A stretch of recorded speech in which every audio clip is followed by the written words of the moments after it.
बिछवाड़ा से आप मंच के पास पहुंच जाए। कंट्रोल जी पोजीशन। उसके बाद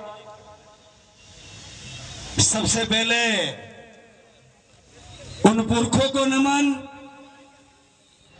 उस संस्कृति को नमन, उस व्यवस्था को नमन, उस रीति रिवाज को नमन, जिसकी वजह से आज ये दिन हमको मनाने को मिला, आप और हम सबको एक जाजम पे आने को मिला।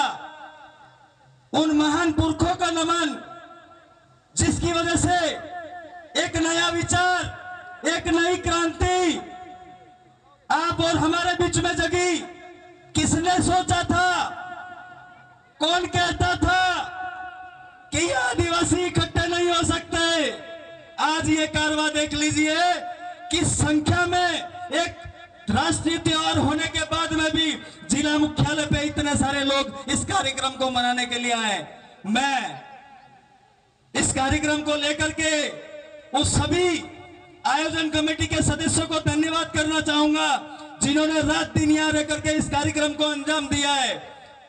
इसके बाद दो चार बातें हैं मेरी शिक्षा को लेकर के।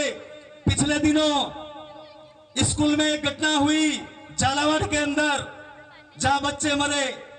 वो एक भविष्य मरा, वो एक परिवार का जरिया, उस घर का चिराग बुझा।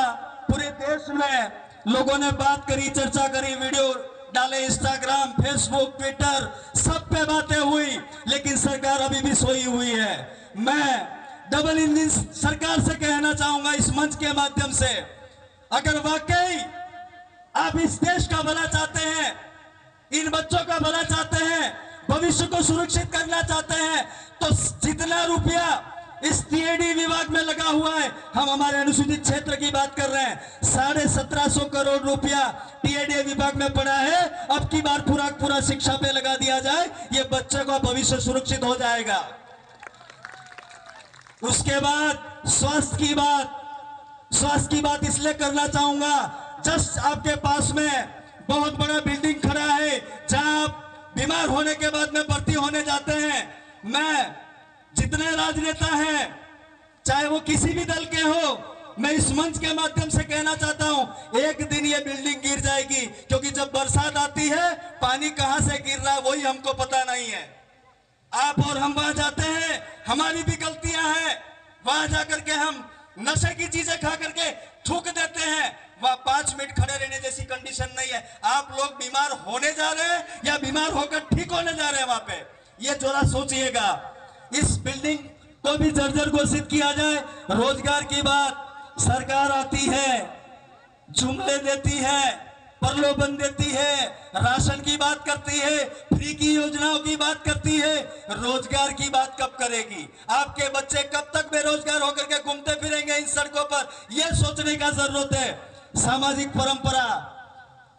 परंपरा की लास्ट बात है, मैं कह करके जाना चाहूंगा। पाल मरवाड़ा में 9 फरवरी 2025 को एक ऐतिहासिक फैसला 5 गांवों की पंचों ने, वहां के जनप्रतिनिधियों ने लिया। उसको लेने के बाद में आपके समाज में जहां डीजे पे हम फूड गानों पे नाचते थे, जिसका कोई कल्पना नहीं कर सकता था उसका हाल क्या बुरा था, उसको रोकने के लिए वहां मुहिम चली। इस कार्यक्रम को लेकर के जब ये किया जा रहा था, ये स्पीकरों से जो आप लोग आवाज सुन रहे हो, उसको लेकर के डीजे संचालक हमारे जितने भी भाई है, 200 जने इस कार्यक्रम में इस स्पीकरों को बंद कराने के लिए आए थे। यहां बैठे थोड़ी सी वार्ता हुई।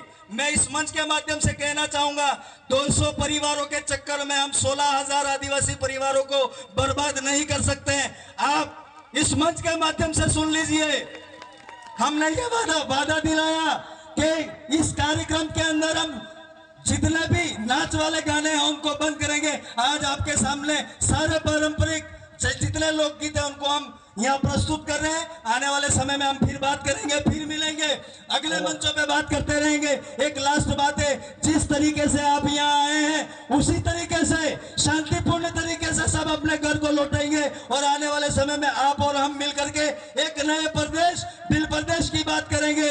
मैं एक लास्ट में नारा लगवाऊंगा, आप बुलंदी के साथ उस नारे को बुलंद करिएगा, जय जय जोहर का नारा है,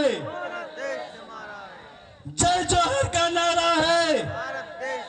अरे मान रहे सम्मान रहे, अरे मान रहे सम्मान रहे।